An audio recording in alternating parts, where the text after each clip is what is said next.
online. Welcome to another episode of the Big Blue Tent podcast. The views from Gups and Aiden are strictly for entertainment purposes and should not be mistaken for facts. Come in, get comfortable. All are welcome here. 30 seconds until round 1.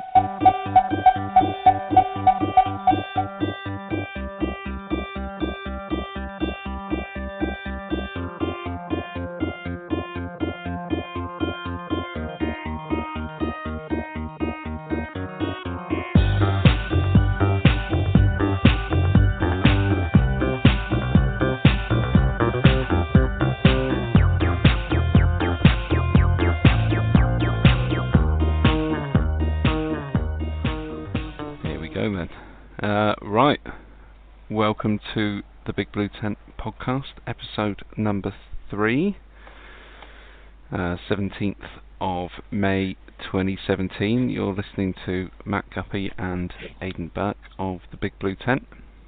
Hi Aidan. Hi Matt, how are you? I'm very good, mate. Very, very good indeed. How are you? I'm really good, I'm looking forward, We're probably going to start every podcast with, oh my God, we're doing another one. I know. I know. If you think about it, we are 50% more successful this week than we were last week. I kind of disagree with your maths, but I haven't got a calculator to work that out, mate. But let's go with 50% more successful. As long as we're not less successful. That's certainly a bonus. Right, what are we going to talk about today? Well, I think first and foremost, just a quick apology to everybody for the absolutely diabolical sound quality on the last episode.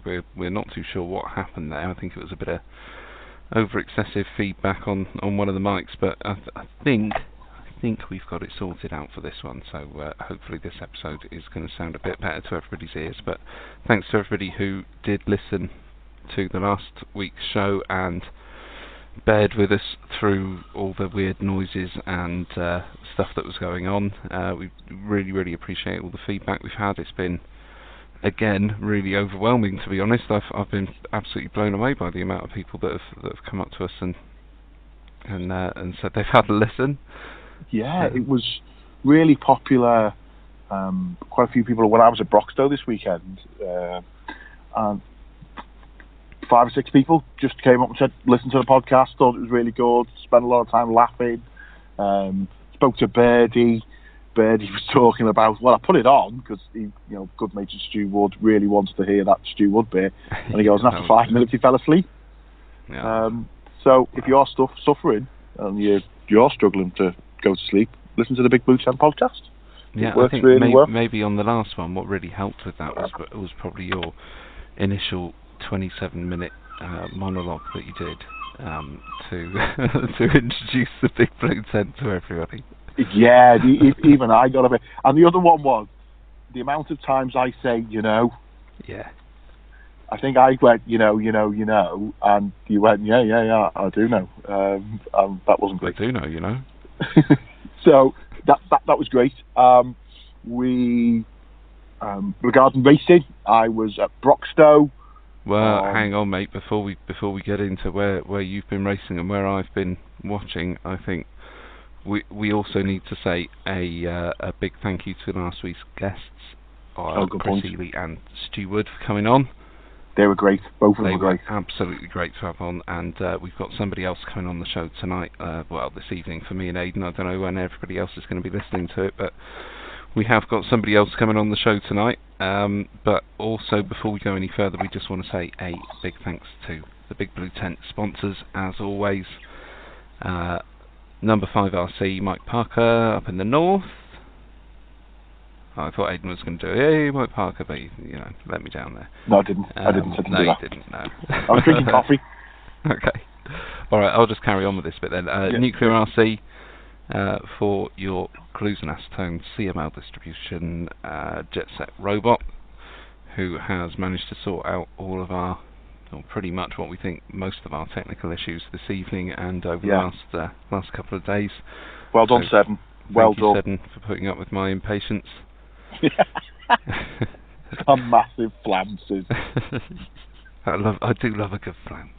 I do love a good flounce.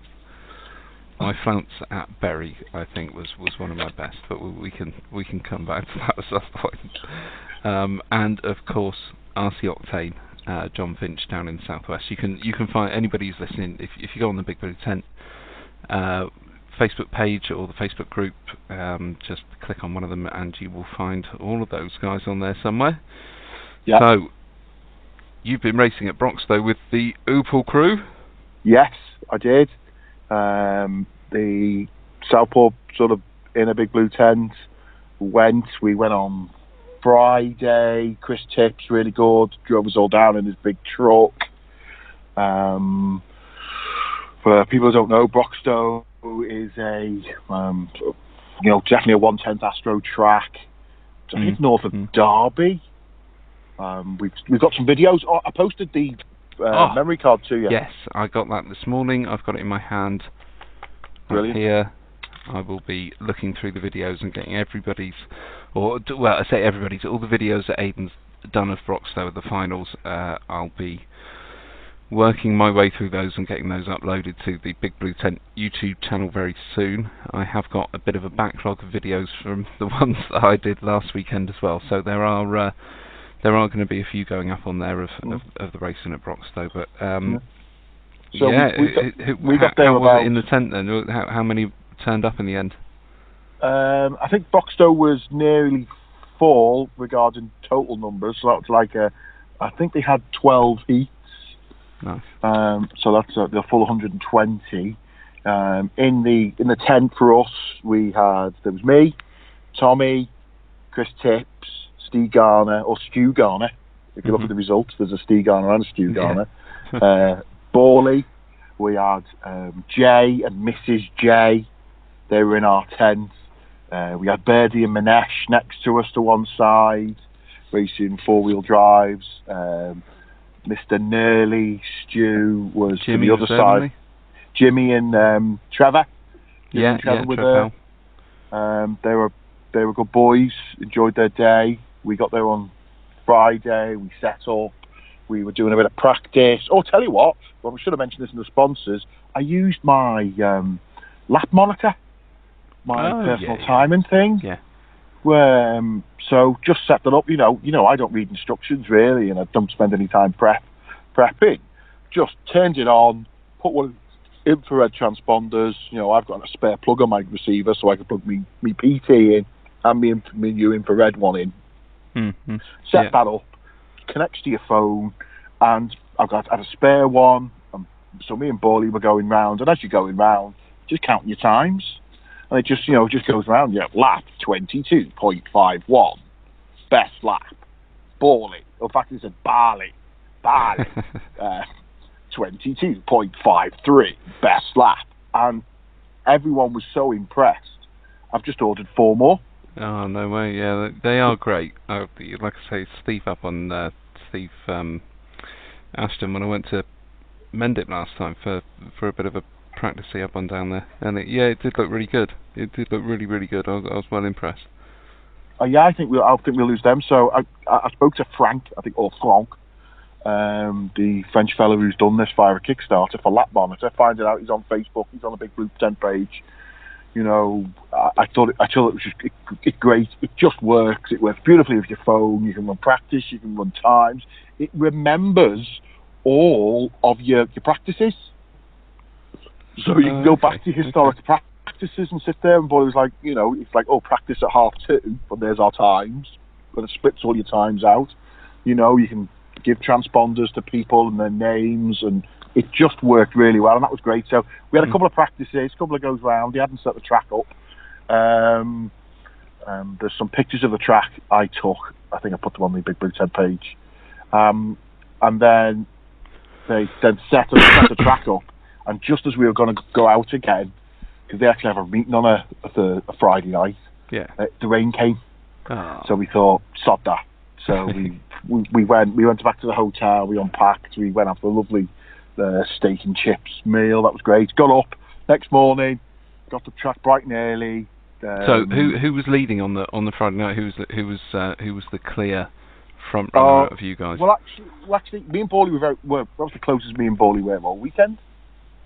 Because we know what our lap times were. He was on darts and I was on spikes because they're just the tyres I had on for my final at Bury. Yeah. And we were trading nearly identical laps. We really were. Obviously, there was a bit of sand covering the track. It's like sand-filled Astro. Very much like Robin Hood. It's like an outdoor carpet kind of Astro. It's good stuff. I thought it was a decent surface last time, wasn't it? It's I think we were doing like 22, 23 second laps. So we were very close. And then they set the track up. So we turned up for practice on Saturday morning. Mm-hmm. Got some practice in on the actual track we were running on. Everyone seemed about the same. You can see where it was pushing straight away. It was pushing the sand off the line. So I think Steve Garner, our indoor expert, was loving it because it's a very smooth track. A couple of decent, a big ski jump, a couple of big doubles, bit of a rhythm section, bit of a bank corner. So Garner was doing really well. I'm just trying to think. I'm pretty sure I videoed all my rounds. So you'll be able to see how bad I was. As well? Oh yeah, that's how good I was. Okay. I looked like a tool with my GoPro on my head constantly. It wasn't the GoPro making you look like a tool, mate. No, it didn't. No, but it helped. Yeah. I'm sitting there because when Broxtowe is a track where if you've not been, the rostrum is solid. It's like a brick building, the rostrum. So if you're waiting to go on, you can't see anything or hear anything. So people were chatting, and all they say is that on? That on? And I go, no, I don't turn it on until I get on the rostrum. But all good lads. All the people who were at the youthful events. I'm trying to think of the guys in there. Sean McFarlane was in our heat. Lee Stokes. One of the Pollards. Some fellow with a white and pink PR that looked pretty good. Trying to think who else there was. But anyway, we had a great time. Qualifying was all right. But I think I spoke to you during the day. And you just said, just keep doing the same laps. And I was fine just doing the laps. And then I think, I'm going to try and catch someone up. I'll try and go a bit quicker. Just went offline and you just spin out. Yeah. And then when you start again, you spin out again. You can't do it there. It was that was a big lesson for me there when we went last year, was that you can't you don't know that surface or the track well enough to be able to do that yet, and neither of us are top level drivers. We can chuck a toy car around the track. We're not top guys, are we, at all? So I think the key for us is just keeping that line, keeping on it, and not trying to push too much, because it's maybe our buggies are a bit too quick for what we can do with our thumbs. But well, that's one of the things. First thing we did is we just turned all our turbo off, turned all our boosts. We're all running 7.5s. But the one thing I didn't do, in fact, Eric only mentioned it, is he goes, "Did you change your pinion?" And I went, "No." And he goes, "Well, we should have done that then, because the track's obviously much smaller." And I was sitting there going, but some of the little straights between corners, after like half a second of accelerating, you're back on the brakes. Yeah. And then this is just going to be a half-hour long rant about things I didn't do properly. I'd come off my race and go, and I tell you what, Mike Bradbury's next to me all day, so it's like racing at Bury, and I'm just racing and go, you've got to remind me, Mike, as I come off, I've got to turn my brakes back up again, because the car just wouldn't stop. Okay. And then I'd stand back up on the roster and go, "Mike, do you know what I've not done? Not turn my brakes up again." Did it make you drive any slower? Well, it did for a bit, and then I go, I should drive a bit quicker, and then I just get caught out, because you just overrun the corner. What you can do at Southport is, if you overrun a corner, you're all right, because you just turn around the corner and carry on. Yeah. But if you're offline, it's just sandy. We were all on darts. yellow darts were definitely the tyre. We had a bit of tiny sprinkling of rain on the Saturday afternoon. I put a set, and it was drying, but I put a set of silvers on just to see what they were like, and they were ace. They were ace. And in fact, for 3 laps, I was leading the. I'm pretty sure he's the ex-world champion, Jamie Booth, unless another Jamie Booth has won the world champs in 82 or 92 or something last time it was England. And then just cocked it up on an easy. I think the other thing I did is when I made a mistake, I just went, "Oh fuck it, that's it." And I shouldn't have done that because I think in one of my finals on the Sunday, I made a mistake, and the fella who was then behind me, I think it was Mark Christopher, I was second to last, he was last, but then he went on and won it. Do you know? So everyone was making, there were mistakes, and if you just carried on. And that's the thing, you've got, in that situation, everybody's pushing, everybody wants to be the fastest guy on the track. You've got to be the guy that doesn't, you've got to be the guy that goes, no, well, I'm going to be the guy that doesn't crash. And if you're him, you're generally the one that's at the front. Yeah. So great day, great 2 days, 3 days, whatever. Good laugh, great racing, great track, plenty of track time. 3 hours of open practice. Yeah. 4 rounds qualifying on the Saturday, a bit of practice on the Sunday, another round of qualifying, 3-round finals for all. Finish at 5 o'clock, go home. It's about 2.5 hours to get home. Yeah. So really enjoyed it. Great events. Love to go back to Broxtowe again. And how were the Opel guys? Yeah, they were all really happy. I think I spoke briefly to Damo and went, well, the sun shined. It's always a great weekend racing toy cars if the sun shines. There was no big offs, there was no big breaks. I didn't see any arguments. I didn't see any falling outs. Everyone just enjoyed themselves. Literally nothing exciting. Literally nothing exciting. Couldn't you have like, I don't know, undone someone's wheel nut or something? Well, I think again because I was just not happy with the way I was driving. Maybe I just spent my time hugging people and taking pictures of them. That's probably what I spend most of my time doing. Saying hello, catching up with people, calling people by the wrong name. It's always a good one. Yeah.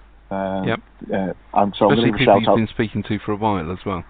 Oh yeah. So now his real name is Mickey. Well, that's real. It is his real name. But the name that everyone else knows him by is Mickey. I thought his name was John.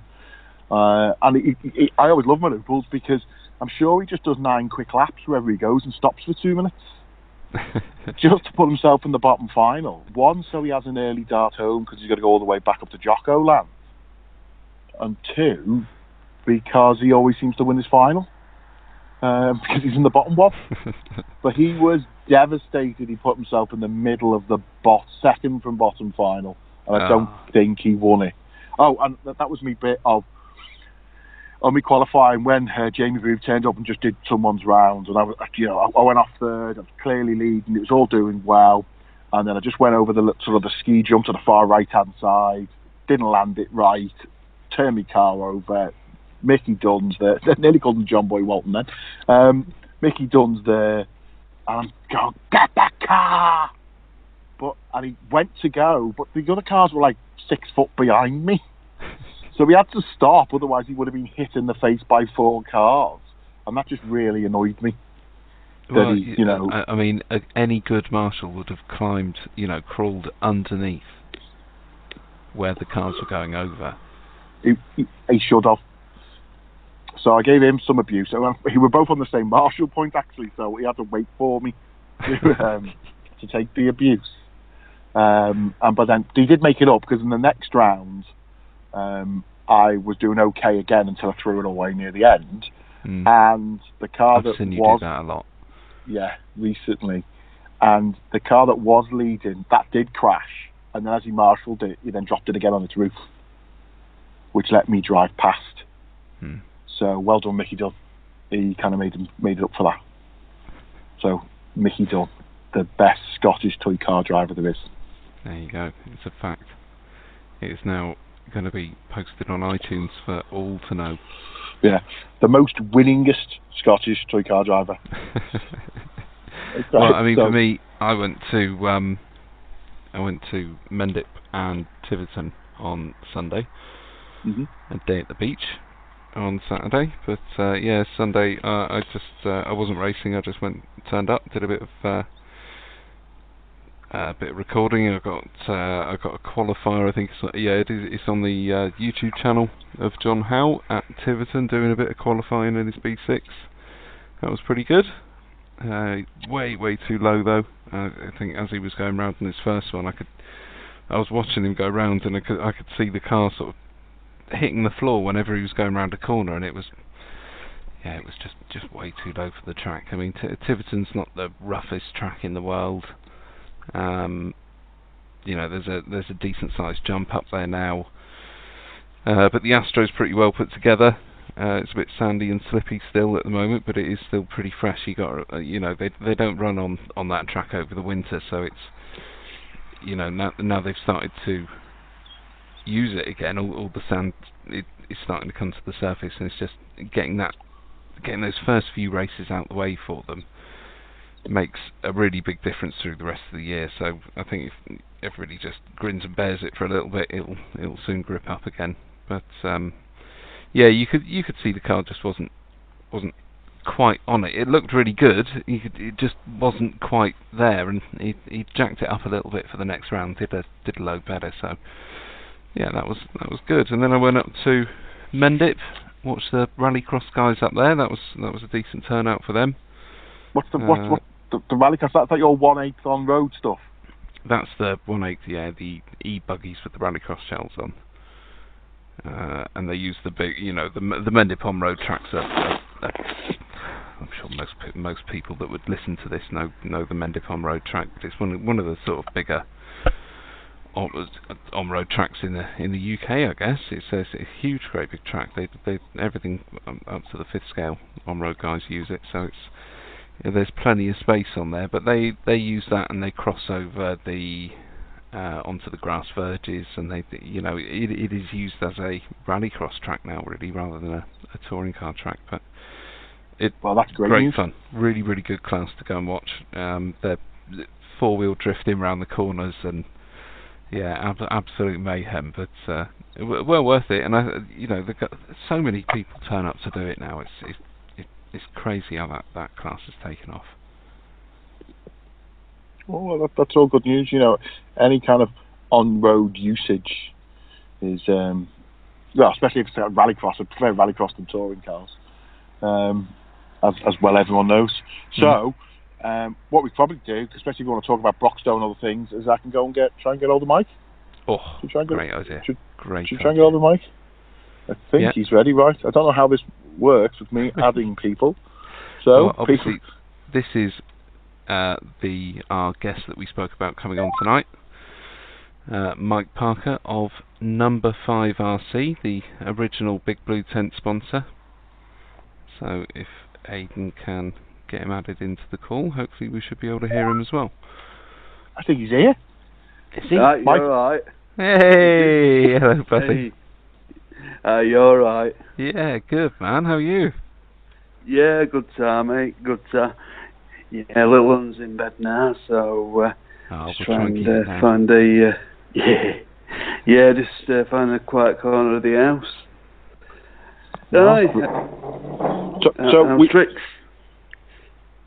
It's all good, mate. We were kind of talking about my poor performance at Broxtowe. How did you find your weekend? Equally as poor. yeah. Just gonna say, qualifying weren't too bad. Qualified B5, but unfortunately I didn't have much luck in the finals. Oh, come on, Mike. How many times are we not going to have much luck in the finals, eh? Well, that's it. Hopefully it won't be ongoing, but we'll have to wait and see, I think. Have you got your 2-wheel drive going yet? No, still in the box. Get it built up for Mendip. I'm going to be at Mendip. Fair dues. That'd be good to see you. Yeah. Be good to see you. Yeah, what 4-wheel drive were you running, Mike? Well, I've been running the Kyosho Laser ZX6 for the past couple of seasons now, so... Right. So, yeah, more than impressed with the kit, and, well, I'm quite quick with it as well. It's sometimes, though, I think the funds need to catch up with the car. I did see you cutting a lot of pins off your darts. Yeah, I had to dial out some of the steering somehow, but yeah, I think with the tyre choice on the front, I think that was the way to go over the weekend. Sort of baldy darts. Yeah, semi-ball darts. That's brilliant. That's great. Because is that your tip for anybody going to Broxtowe? Don't worry about new tyres. Use your semi-bolt ones. Yeah. I had to trim a few rows off on the inner and outer edge. Different world to Robin Hood. Pretty much. But no, I just found that the cut staggers were a bit wishy-washy and some of the quicker sections, so I thought I'd be brave and give the darts a go. Brilliant. Because you're a big supporter of Kyosho, aren't you? Yeah. Just going to say, well, I don't think it's a secret, let's say. That's a huge Kyosho lover. Yeah, I think half the shop table looked like Kyosho. Yeah, between Kyosho and Orion, it takes up quite a lot of What made you go with them, mate? Well, I got a call from Carl Marsden 3 years ago, just asking what my plans were and if I were happy with my current setup, and conversations developed from there, really. So I've been running the Kyosho cars for the past, this is a bit third year now, and found that the cars are good, and I get on quite well with Carl. I've known him for a great number of years. Who's Carl? I've seen him on Facebook. Who is this man?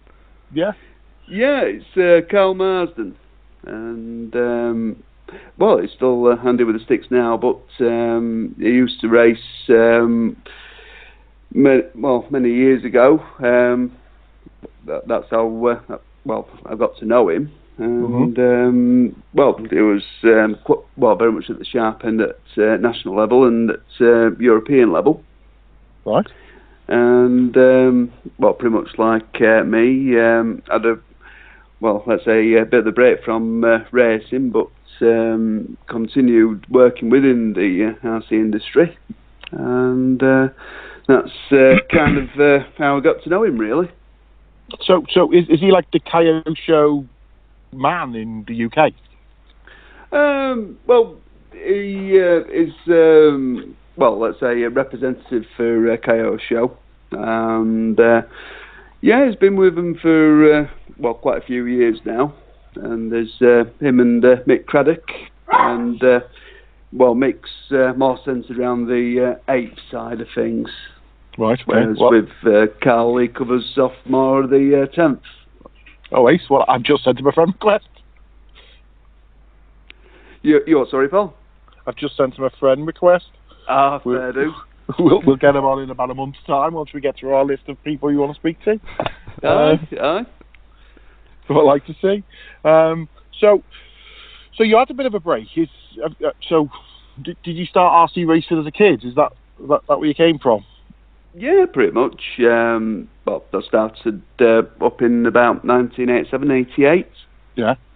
And my first car was a Kyosho, Tamiya Hotshot. Nice.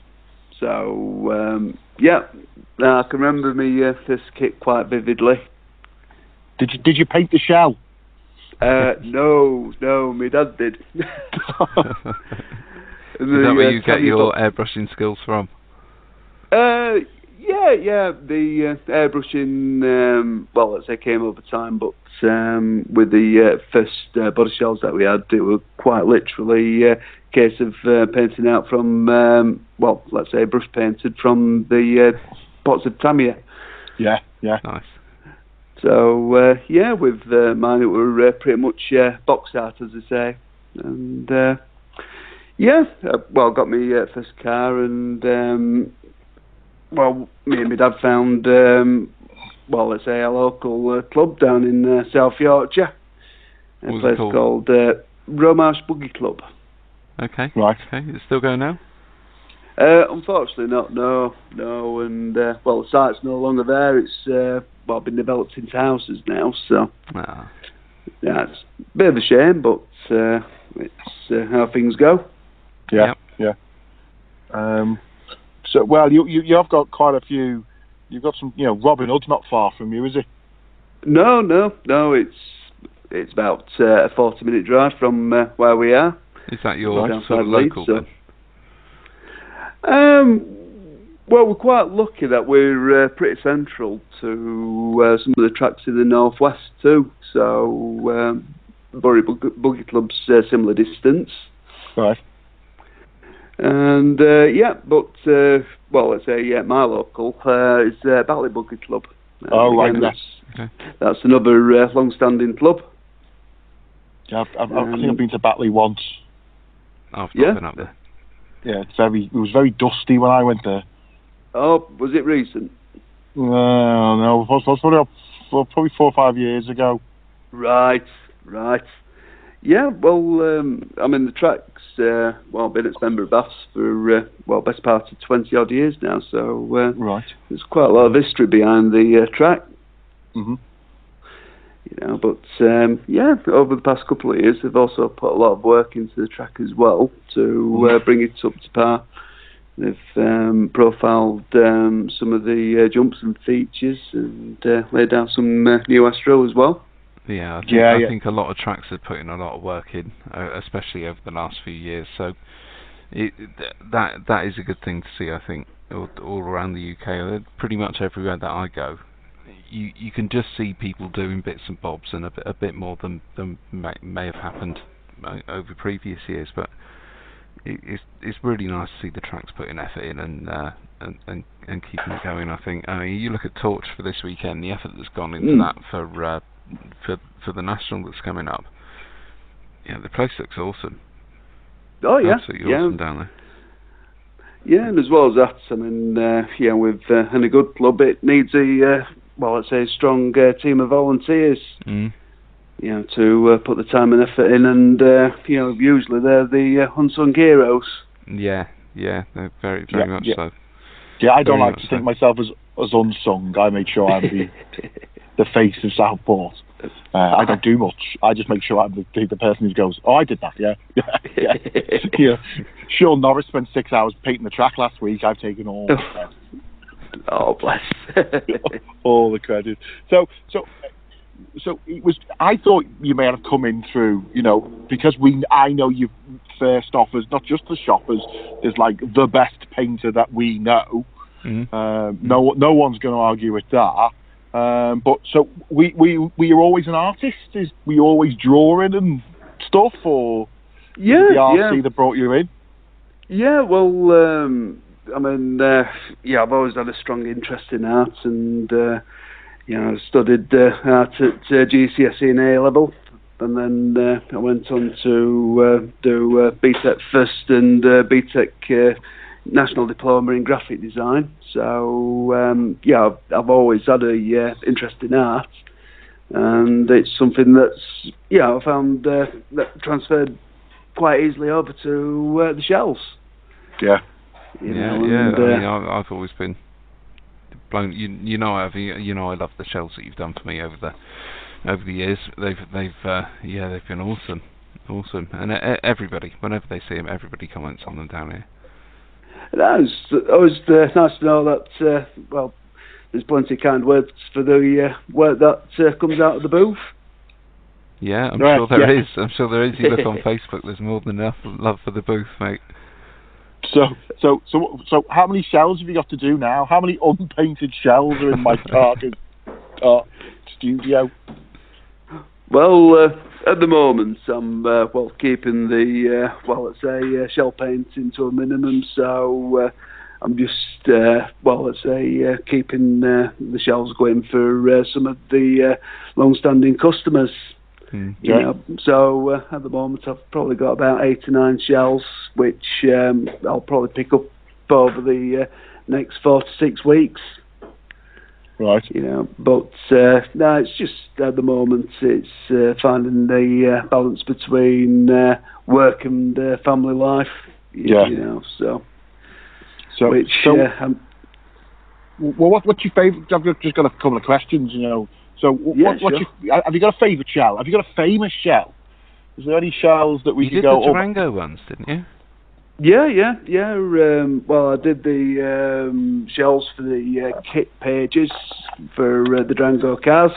Yeah. Oh, right. I did the 8th Rallycross shells. I did the 10th buggy shells, and I did the trucky shells as well. Right. And with the work, I've done quite a lot of painting for Racer and Race Car. Yeah. Oh, right, the magazines, yeah. The magazines, what's the most famous one you've painted in there? Well, I've painted quite a few shells for Mark Christopher's reviews. Oh, right, okay. And I've also done some work for Steve Brook and Ian Peckett at Racer when they've done their reviews on their kits as well. And with the kits, it's not just 10th buggies. I mean, there's been quite a few stadium trucks, touring cars. You know, as well as the some of the frame buggies as well. So there's been a good variety of different types of shell and different schemes. Yeah. You know, and it's always good to see the finished article up in the press. Yeah. You know, sure so. Yeah. For races, I mean, I've painted for quite a few guys in the past as well, such as Lee Martin and Tom Cockrell. Nice. We saw Tom, didn't we? We saw Tom. We saw Tom. Robin Hood. Yeah. Right. Yeah. I'm not going to mention the cup we never recognised him and just asked him to take a picture of us. Fair dues. I was looking for someone to take a picture of everybody in the tent, and I sort of walked out, and I saw this guy and this guy and a girl stood at the end of the row of tents there, and I kind of went, you're not doing anything. Come here and take our photo. And he sort of looked over and went, me? You know, and I'm like, yes, you. Now I know who you are, and I can't back out of it. I've got to kind of just keep this going. No, he was really good though. He was really, really good. Yeah, no, with both guys, they're quite laid back, you know, very easygoing. So both incredibly handsome. Let's get out the way. Well, that's it. So obviously, as well as the painting that you do, you run the shop. You know, certainly. How long have you been doing the shop for, Mike? Yeah. Yeah, well, I'm into my 4th year now, so it's come on in leaps and bounds over the years, you know. So what's been the biggest sort of driver in pushing it on? Do you think? You what? Sorry, Gups. What's been the biggest thing that's driven it for you? What's been the biggest sort of thing that's pushed the shop on and made it come on in the leaps and bounds?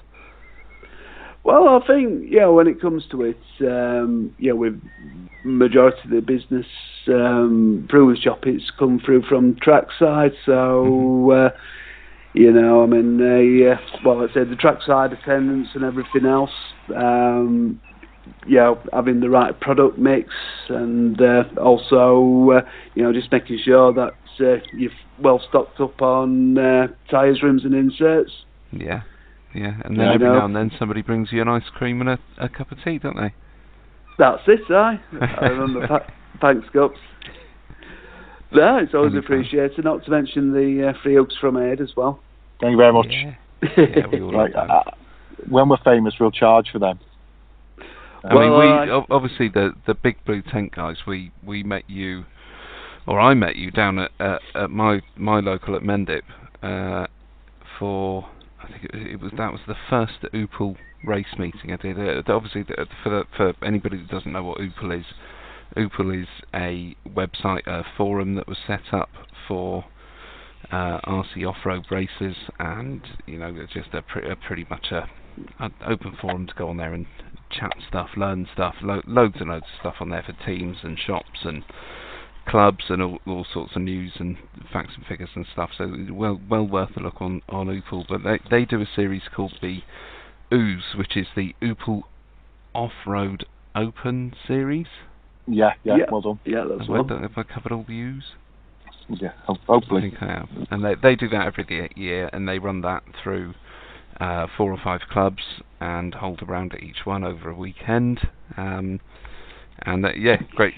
fun events. And that is where I met Mike Parker personally at one of those events. He was the supporting shop that travels around with the series, and that was the weekend that I bought the B5M. Yep, I remember it well. Good. Yeah. He was so awful with a Lottie 22. You bought a B5M at the end of the weekend. Don't say that word. That's good. That's great. You notice how I completely avoided saying what I was driving that weekend. I just said I bought the B5M.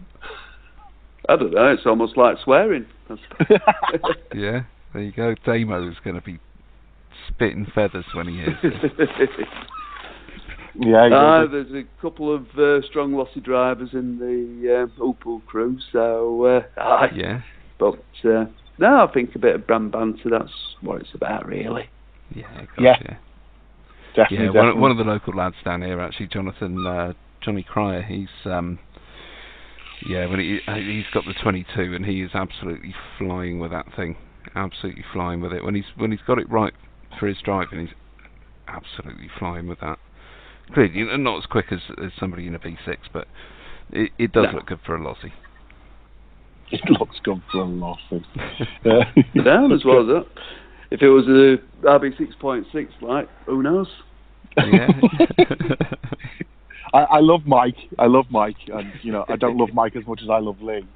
But definitely a move to Kyosho in the future, just so I can just call up Mike's house and pick up bits. That'll be the highlight of any Kyosho drive. Mike, to be fair, we wouldn't expect a team jump from you. I mean, you drive Yokomo at the moment, so who knows who you're going to be driving for next week? Exactly, mate. I've driven everything. Associated X-Ray, X6s. I've done all of them. Whatever makes you quick. Yeah. Definitely swapping chassis. That's what makes it quick. Yeah. We'll find out whatever's good. So, Mike, with number 5. So, what's happening with number 5 this year or next year? Have you got any other plans? Is it continued by trackside? Look at doing anything else?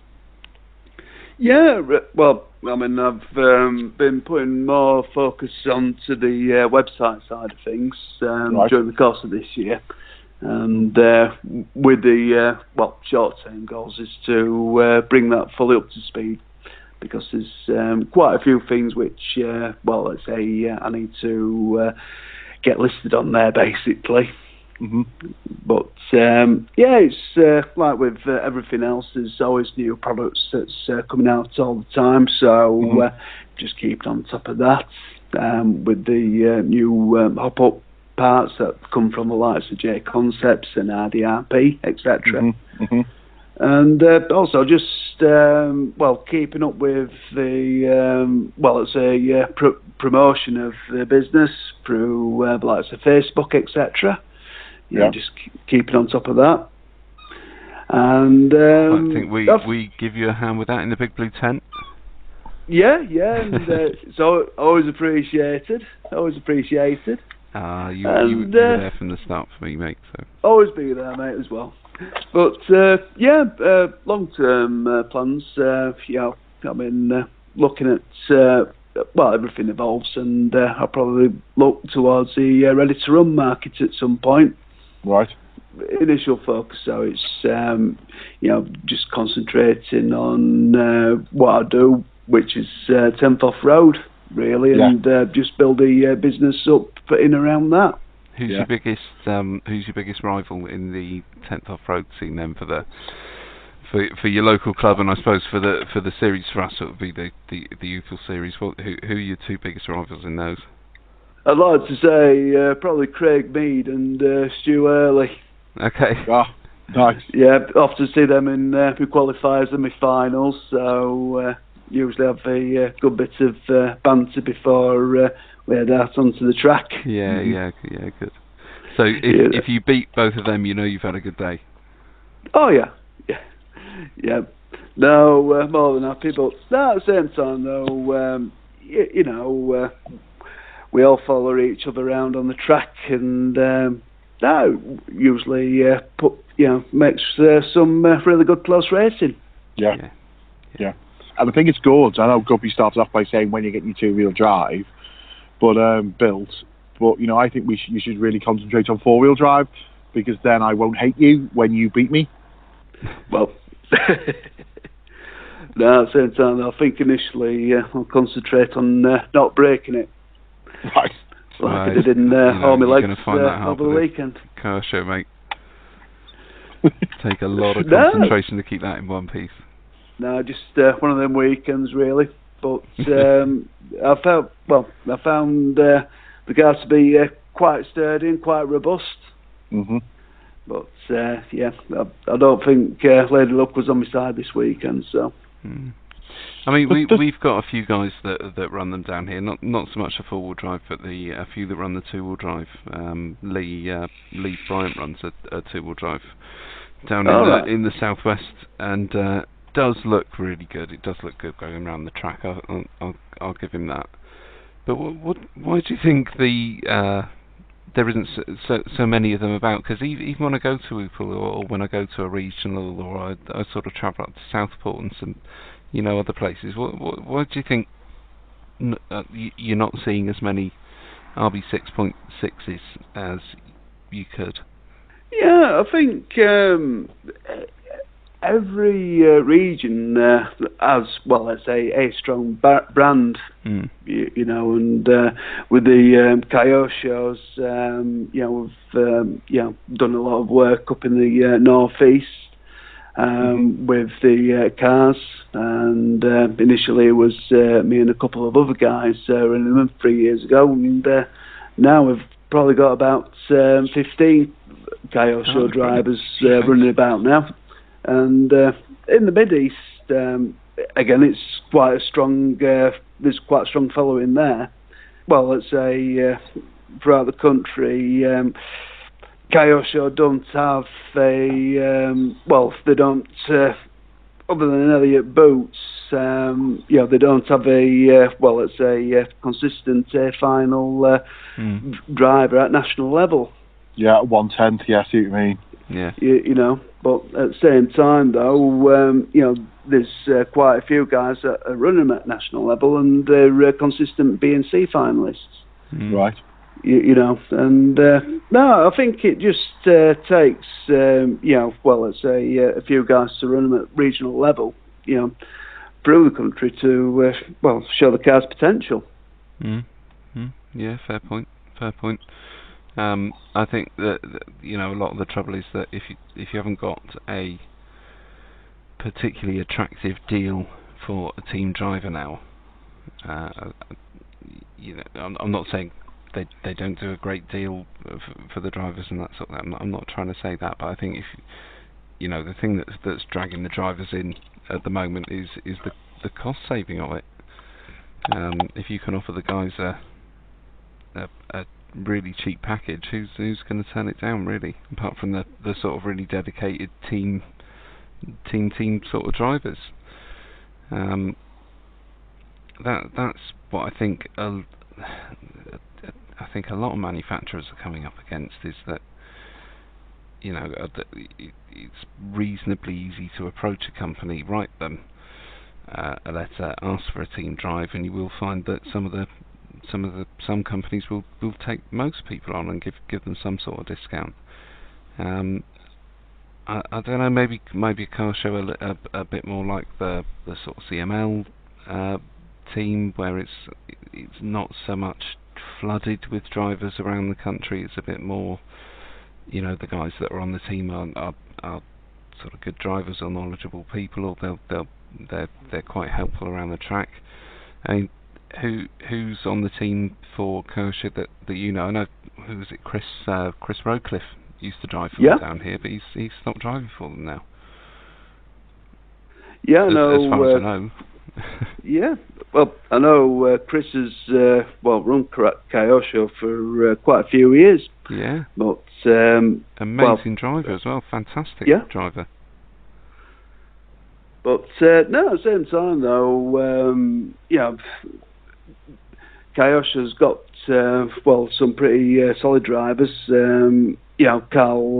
Carl Marsden's come back onto the fold, and he's maintaining some real solid air finals at regional level. Yeah, yeah. And there's quite a few other let's say quick drivers as well in the Mid-East.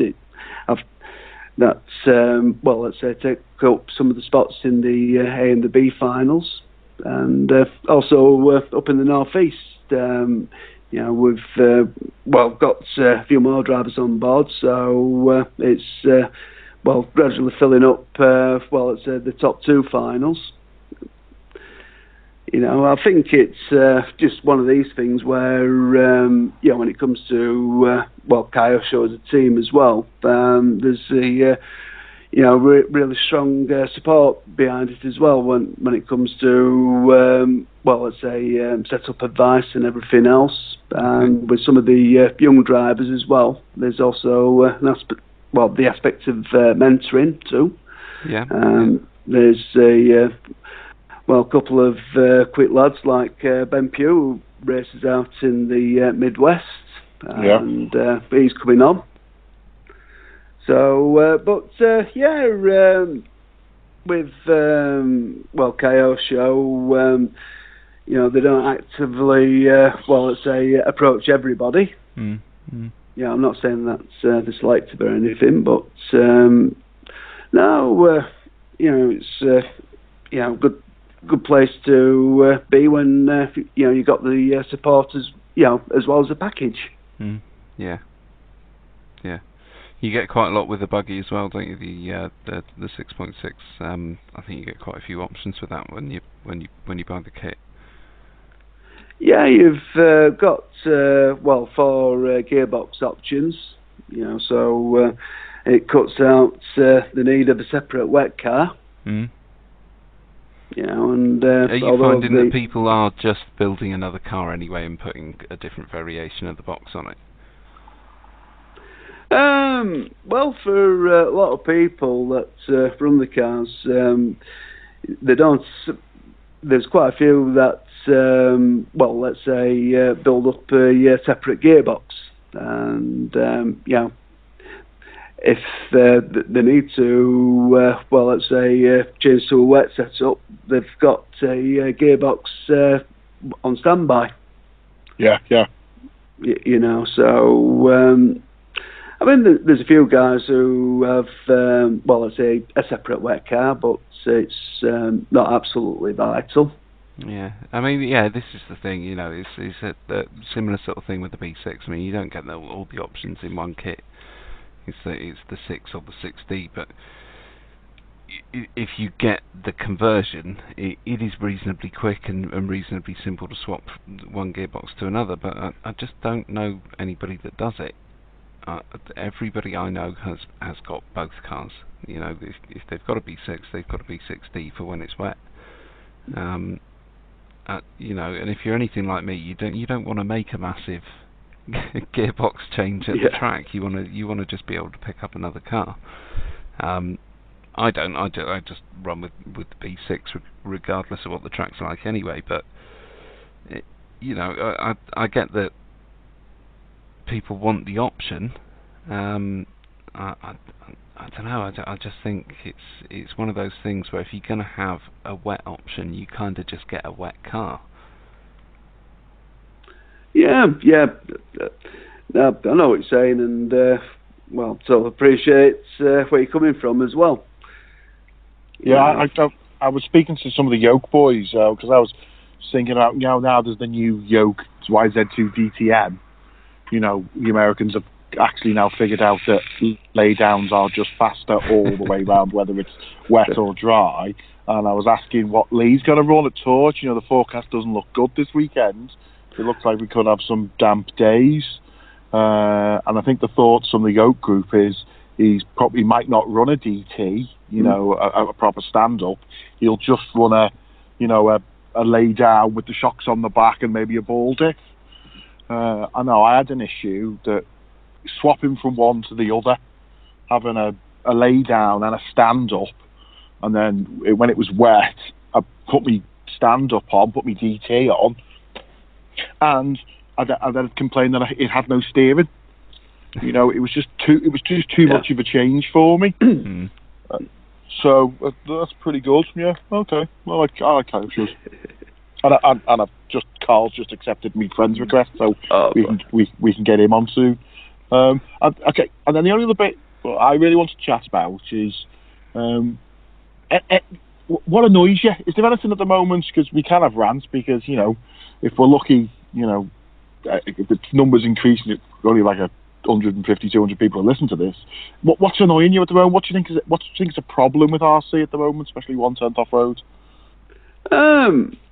Well, for me, I mean, everybody would probably say that I'm quite an easygoing guy, and it'll take a lot to ruffle my feathers. Yeah. And you got to remember, he slept in a caravan with all of us at Mendip. He did, yeah. He's still here. He's still talking to all of us. Yeah. So yeah, I'm not sure you're going to get any meat from Mike. But if there is something that annoys him, let's get it out, Mike. Come on. No, I think when it comes to it, there's a lot of talk about control tyres. Yeah. Yeah. And a lot of people are looking at the cost of let's say running competitively over a weekend. Yeah. And with the introduction of let's say control tyres at national level, which has been filtered down to regional levels. I think it's a very good idea. And it's also cut down on the number of variants as well. Right. So you've got a choice of either a Schumacher mini spike or a Schumacher darts on the driven axles, free choice tyre on the front, and ballistic buggies for when it's wet. But the main thing that people are looking now is the amount of tyres that people are going through. Yeah, which has been the hot topic. Bugbear of mine as well, Mike. That. And not saying it's a bugbear of mine, like But, well, you just have being a shop owner and everything else. It's too late now, Mike. It's out there. I'm not cutting this bit out. But no, at the same time, though, there's also the aspect of affordability, and I think it's something which could be looked at a little bit, because it's not common for people to be putting on a fresh set of rears for every single run. No. Yeah.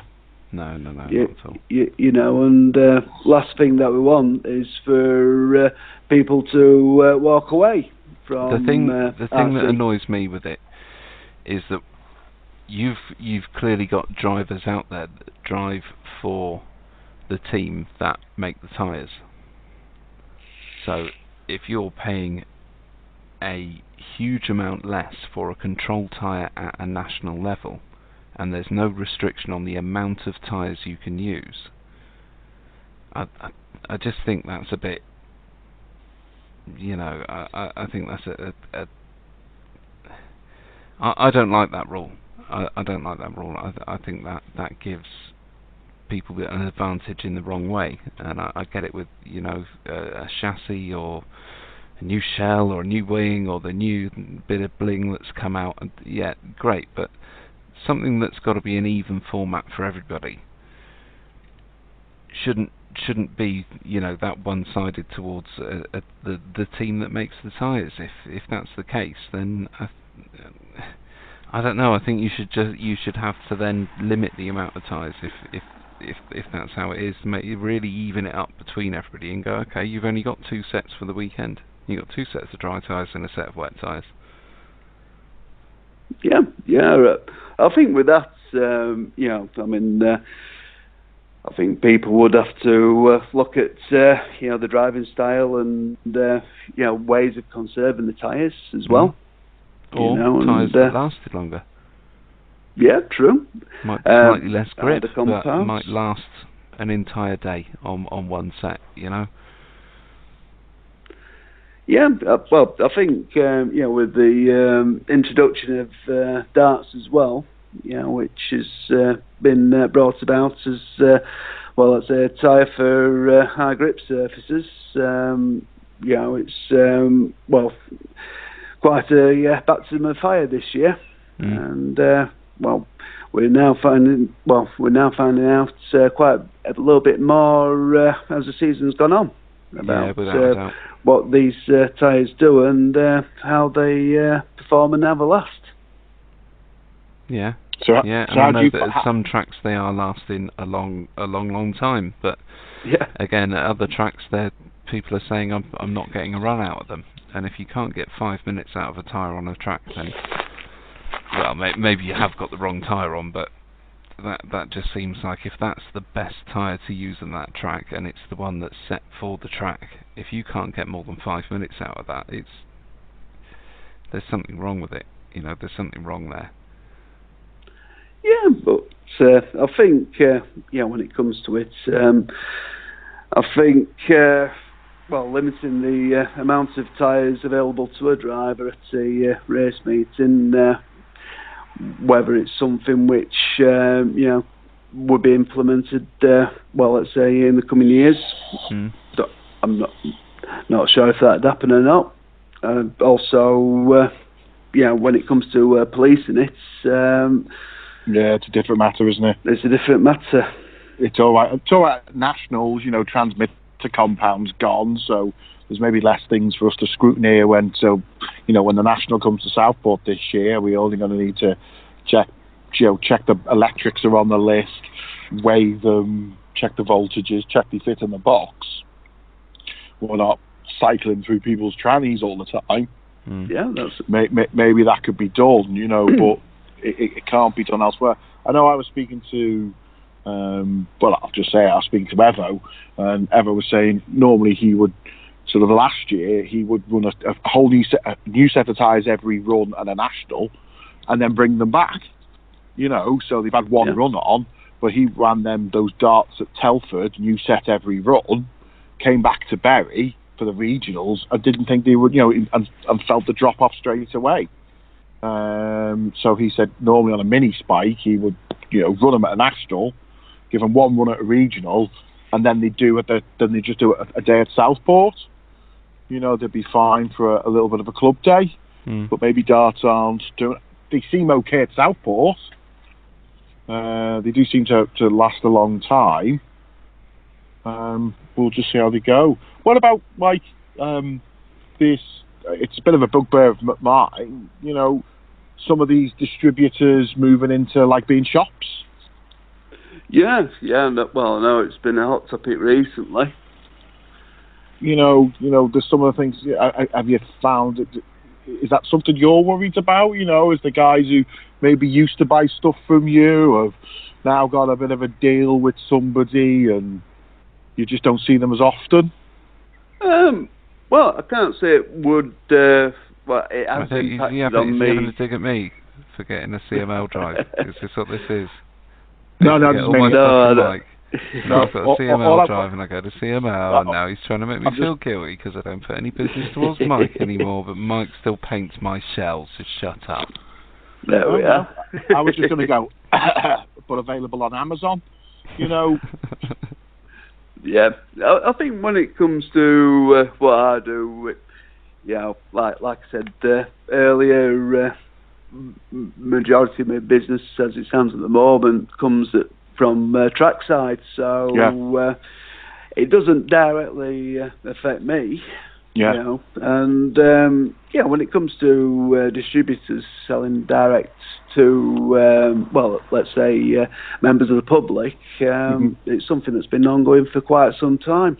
You see. So it's just when it comes to Amazon, it's a massive platform, you know. So it has raised a lot of eyebrows. Yeah, because a few of them. You know, it's like some of the bigger shops are distributing their stuff as well. So they may be a shop, but then are distributing something as well. You know, it's different. You know, it's a free market. People can do what they like. You know, but it does seem to take away from the historic thing of, you know, you buy from a shop. Yeah. Rather than buying from, oh, that's my brand, I'm going to buy from that brand, you know. You know, I'm not like Guppy, I'm not selfish. I like to make sure I buy from many, many shops. That's just so my wife can't see how much I spend on toy car bits. Well, now you can buy all your X-ray stuff on Amazon. I believe so, yeah. Whereas, you know, with Mike, clearly all I do is send him a message and go, like I did today, you got one of these? Yeah. And he goes, yeah, I've got those. And I'm like, well, I'll have one of those then. Hello, yeah. That's it. Get it done. Do you want it now or in 3 weeks' time? Yeah, no, now, Mike. I need it now. So you want a shell painting, do you? Do you want it now, or is this for this season, next season? But no, I think when it comes to some distributors, though, yeah, I mean, you know, they've well, let's say, made a stance where you know, they've made it very clear that well, they're solely distributors, and even through the portals, you know, they well, let's say, are automatically directed to well, let's say, a member of the public's local shop or local stockist. Right, okay. Yeah. You see, so there's a lot of guys out there who support the shops, and you know, they promote the sports and they promote the brands that they distribute. So, but everybody works in a different way. Yeah. You see, so. But no, but at the same time, though, you know, with my main focus is, you know, just you know, making sure that well, let's say I've got the stock for when it's needed. So if somebody has a breakage trackside, you know, whether it be KO Show, Associated X-Ray, you know, that you know, I've got the stuff on hand. Yeah, exactly. Slipper pads, very important. That's it. You know, so. I think when it comes to it, Mike doesn't carry that many associated spares because they don't tend to break that much. No. Funnily enough, I've got quite a bit of coverage to cover every eventuality, as I say. Wing buttons, that's what I wanted last time. I'm sure it was. Plenty of them. Plenty of them. There was lots of it. I think we had a bit of a rush towards. I bought some slipper pads for my yoke because I needed them, and then there seems to be a bit of a rush towards. And I think I said to the tent, I think Mike's got these new fancy ones, and then the boys were Bally was like, well, I'm going to buy some of them, and I don't know how many pairs he's got, and I think it was like a foot race between Bally and Garner to who got to you first. Yeah, and Tipsy joined in the party as well. And lo and behold, I only had 2 sets, so yeah. Yeah, I must admit, I think sometimes, there used to be a guy who used to come to like Southport and Bury Regionals. Was his name Jez? Jez, yeah. Did he have a shop, like a trackside shop? Yeah. Is that him? Well, it's the guy called Jez Horn. Oh, right, okay. And well, he had a shop and he covered the northeast and I think some of the northwest regionals as well. Because it was that kind of thing. It was like kind of sort of just before finals. I'd look at me pit box that's got me money in, and then sit there and go, "Ooh, I've got 20 quid. I wonder what I can buy off Jez for 20 quid." And as well as that, I still see Jez quite often as well. You know, it's lovely bloke. Yeah, look, was good lad. So. Nice to see he's still around because I haven't seen him for a bit. Maybe he hasn't been to the Northwest Regionals. You know, we haven't even got a shop. You know, Mike books his holidays round the Northwest Regionals apparently. I know. There's been a few clashes, this year, unfortunately. But I will be at Blackpool though. Oh, you come to Northwest Nitro? Yeah. Ah, ace. Yeah. There'll be many breakages there. Yeah, I've heard it's a 1/8 track, is it?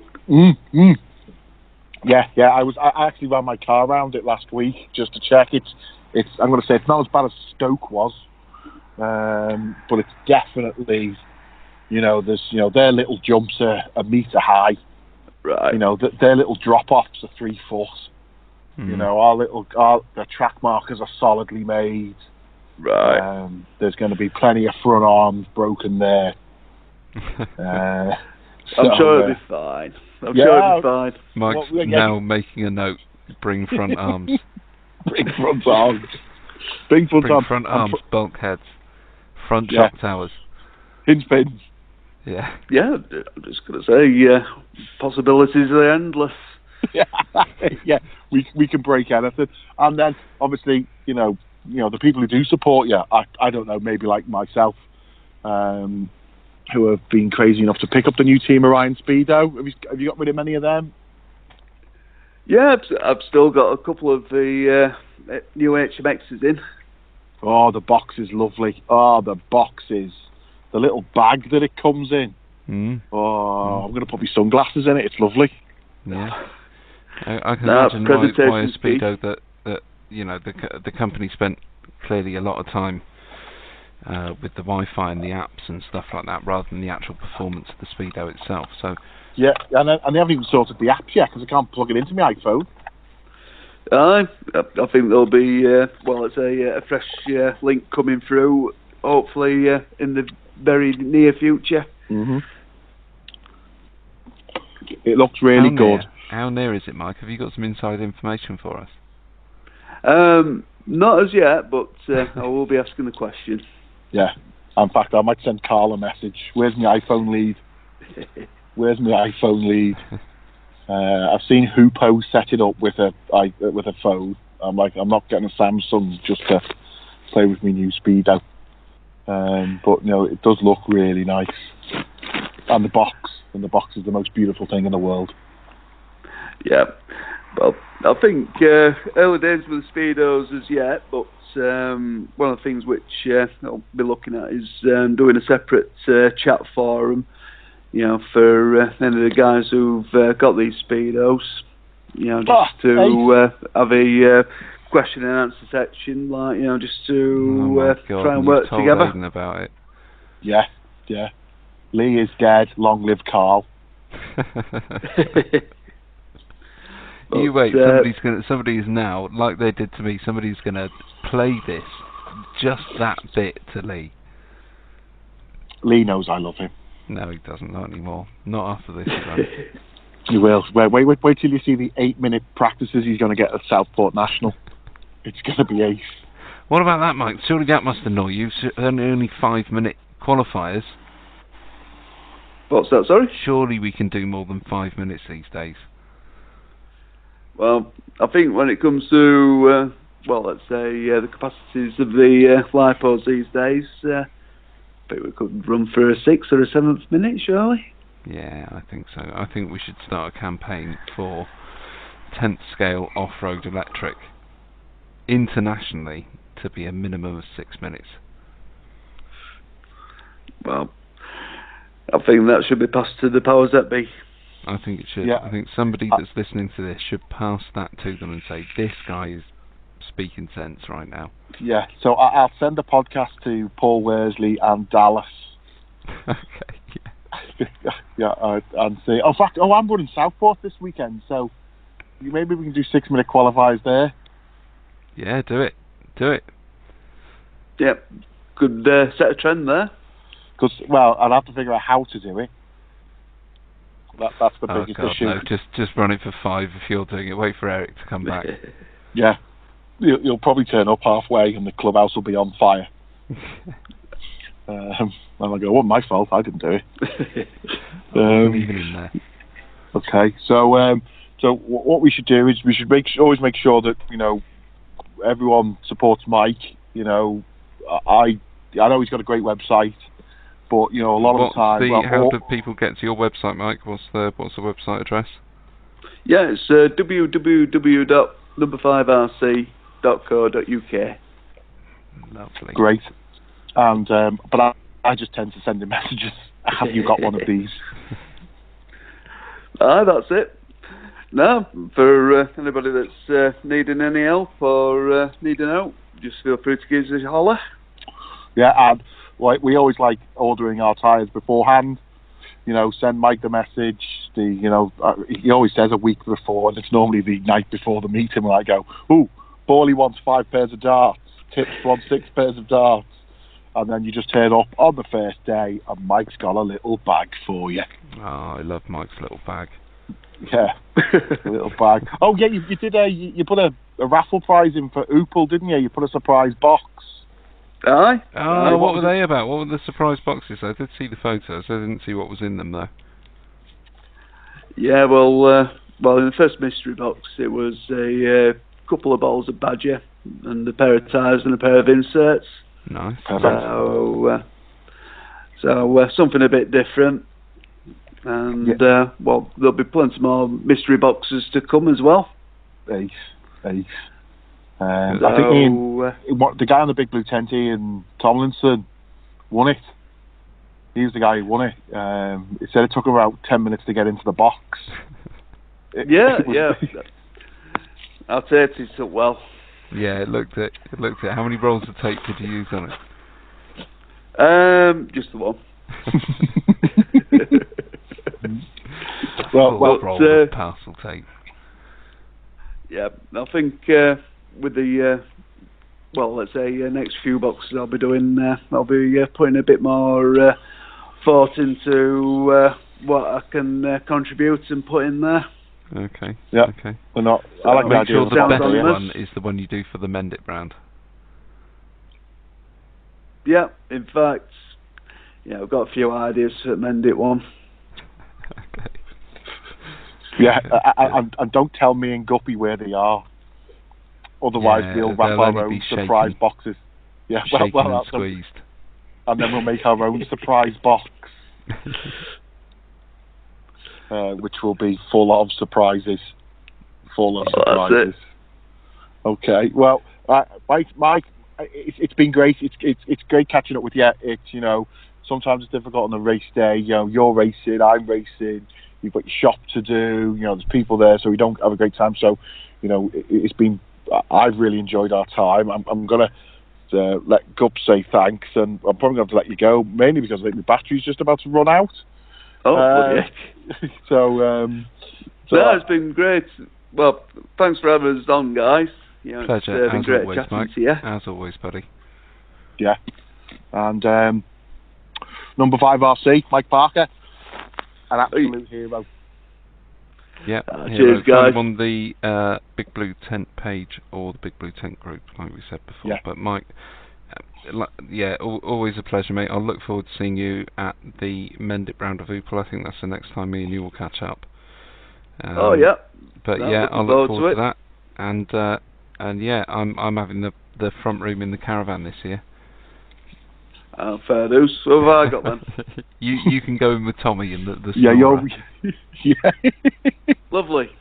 Lovely. You won't be saying that at 2 o'clock in the morning. No, Oh, Mike, no. I'm quite Mike, an heavy sleeper, so. Yeah, we've noticed that. I think Cups was getting up and, what do you call it, going for fags and making cups of tea and everything. Oh. And you're still El Zonko on the middle of the lounge. I could have smothered him with a pillow. That was such a bad night's sleep. Okay, Mike. Well, sure. We'll maybe have a little catch up because we're not going to Teesside. Aye. Though grass is great and the northeast are great. Let's just say that, even if it's not true. And Mike, you can be our Big Blue Tent reporter at Teesside and post lots of pictures and videos and things on the Big Blue Tent Facebook page for us. Yeah. So, sounds the plan. Good man. And we'll get you on afterwards to tell it what it was like in the grass at Teesside, wherever the hell it is, Newcastle, something like that. Okay, mate. Thanks for your time. Speak to you soon. Right, much love. Cheers, mate. Catch Bye you now. guys soon. Cheers, Bye Mike. now. Bye, Mike. Bye, mate. Well, I think he's gone. Well, yep. He's on. He should be gone. You should know whether he's gone. He's on your end.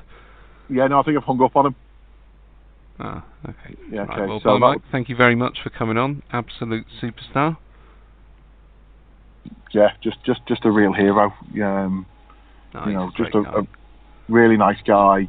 Great for your trackside stuff, for any of your fancy bits, for any of your cars. Go see Mike Parker. He's a great man. And the worst thing he could say about anybody was tyres don't last long enough. Yeah, he did. Yeah, I was trying to drag stuff out of it. Yeah, he wasn't having any of that. No, he's a great guy all round, Mike. Well worth looking him up. Brilliant. And in fact, Carl Marsden just sent me a message as well.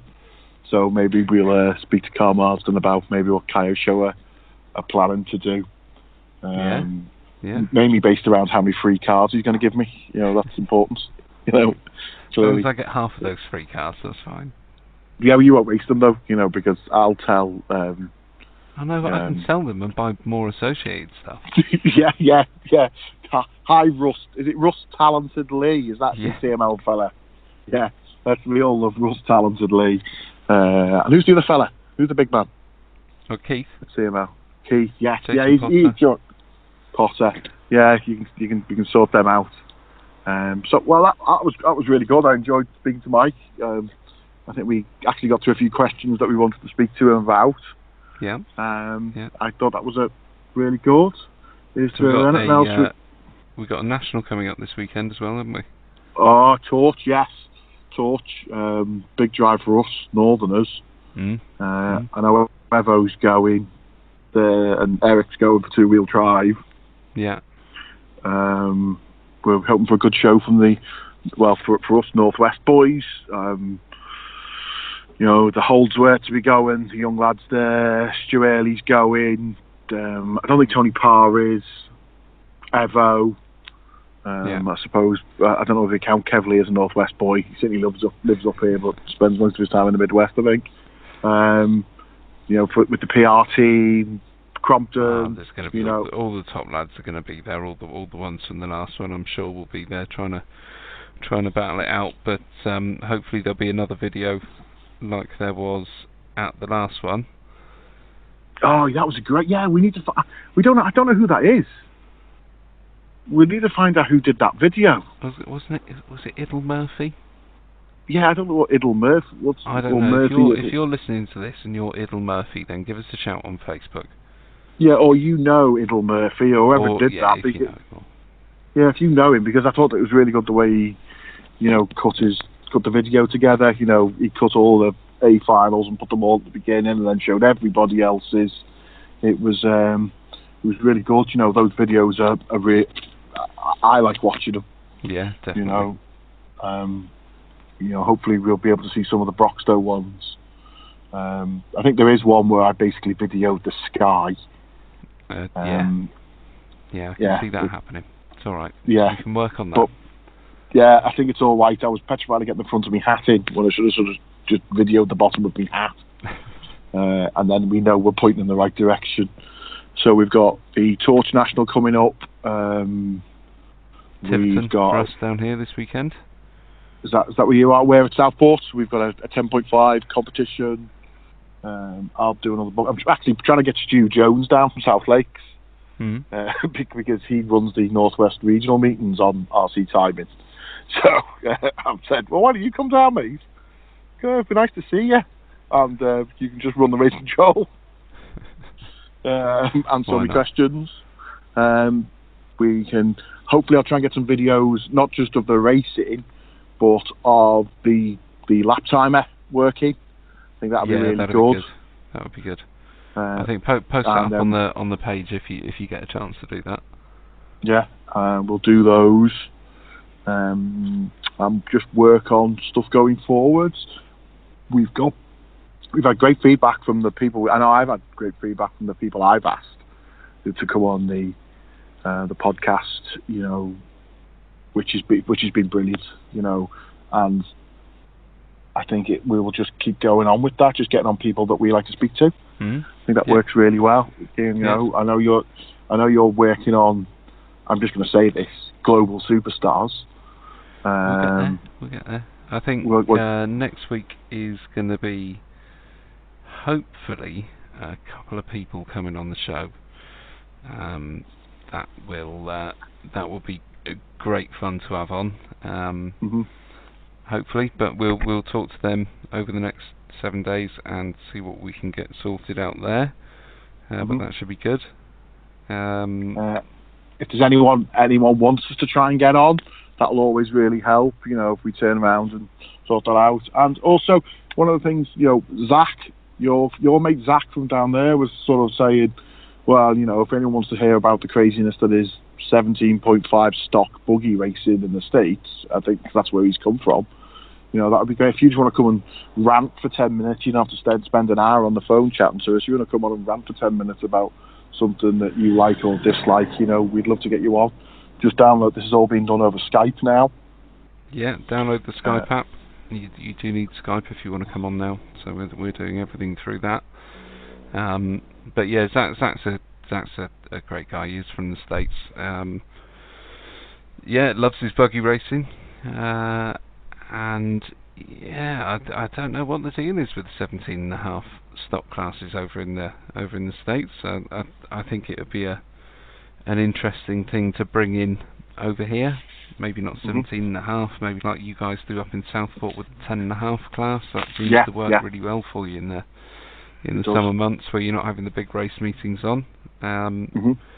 I'd be interested to see a class like that come into the UK, especially for some of the younger drivers out there or the newer drivers out there, just to give an easier start into it.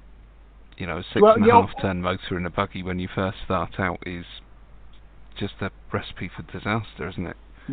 Yeah, but we've had some of our older guys like it. You know, because they think it really is. I know there's difference, and we're not controlling motors. We're not, we're not really checking that there aren't blinky most of the time. We're just taking people's words for these things. But the older guys like it. If you enjoy the racing, it is about lines and keeping the speed up and working really well. And our last 10.5 round, the top time was one of the mod buggies, but the only other guy who got 14 laps was a 10.5 guy. So they're not slow. No, definitely not slow. We've said it many times. The shortest amount of time you spend anywhere is on the straight, isn't it? Yeah. So, and then we've got there's another 1/8 national coming up, so maybe we get Chris back on, definitely get Stu, just keep on talking nonsense. We will keep on talking nonsense. Obviously any suggestions would be great, but yeah, just find us on the Big Blue Tent page and message us there. Hopefully everybody's enjoyed what we've done tonight. I've enjoyed it. I always love catching up with Mike. He's a funny guy. I do like Mike a lot. So yeah, great to catch up with him and find out what's going on with the shop. and the Kyosho bits and bobs. Mm-hmm. But I think for me and you, I think that's pretty much where we're at, isn't it? Yeah, it is, mate. Thanks very much for thanks for your time. No, don't thank me, mate. Don't thank me. Always a pleasure. So I'm gonna say, well, I should get a proper sign off, but thanks very much for listening. Please come and say hello on the track if you see me. You won't miss me. I'm the biggest fella there. I'm probably hugging somebody else. Number 5 RC and Aiden on the back of my t-shirt and hoodies. Probably now always got a GoPro attached to my hat. You can't miss me. You can't miss me at all. You may not be able to find the Big Blue Tent as a physical presence at trackside, but you should generally be able to find me or Aiden or one of the Big Blue Tent team with a Big Blue Tent top or hoodie on. So if you do want to find one of us at trackside, keep your eye out for a Big Blue Tent top. Yeah. And that will probably be one of the teams. So hopefully we'll see you all about. Cheers. Thanks very much. Catch you all again. Thank you. See you now. Bye now. Bye.